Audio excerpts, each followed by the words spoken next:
జనరల్గా ఫర్టిలిటీ ఎవాల్యుయేషన్కి వచ్చిన కపుల్లో కొంతమంది వారికోసీల్ ఉంది అని చెప్పి వస్తుంటారు.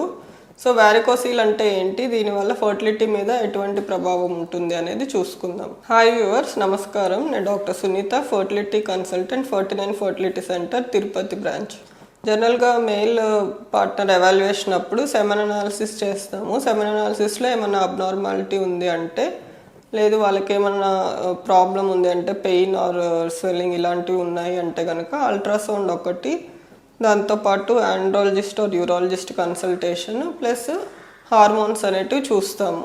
ఇవి చూసినప్పుడు స్కాన్లో కొంతమందికి గ్రేడ్ 1 to grade 4 వారికోసీల్ అనేది ఇస్తారనమాట. అంటే ఏంటి, సో టెస్టిస్కి చుట్టూ బ్లడ్ వెజల్స్ అనేటివి ఉంటాయి, వెయిన్స్.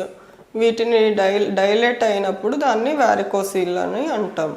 దీనివల్ల ఎటువంటి ఎఫెక్ట్ ఉంటుందంటే, అక్కడ లోకల్గా టెంపరేచర్ రేస్ అవడం వల్ల ఒక్కొక్కసారి సెమెన్ అనాలిసిస్లో వేరియేషన్స్ వస్తాయి. సెమెన్ ప్రొడక్షన్లో కానీ మొటిలిటీ అండ్ మార్ఫాలజీలో కానీ ఎఫెక్ట్ అనేది పడుతుంది. దీనివల్ల ఫర్టిలిటీ కూడా ఎఫెక్ట్ అవుతుంది.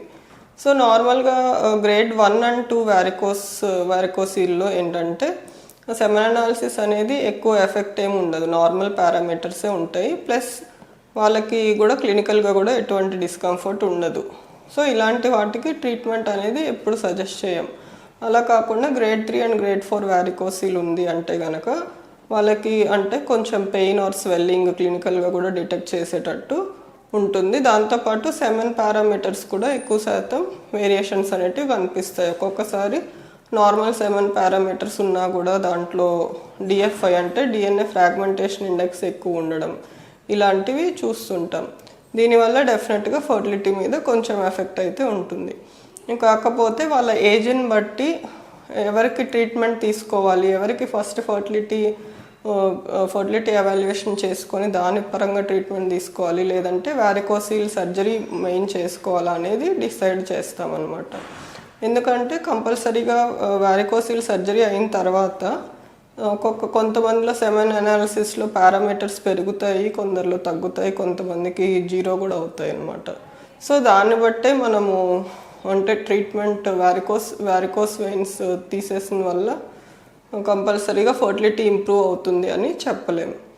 సో ఫస్ట్ ఫర్టిలిటీని సేవ్ చేసుకొని దాంతోపాటు వారికోసీల్ ఎక్టమీ చేసుకోవాలా లేదా అనేది నెక్స్ట్ డిసైడ్ చేసుకోవాల్సి ఉంటుంది.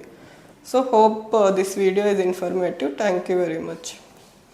ఇదేంటో పిచ్చి పిచ్చిగా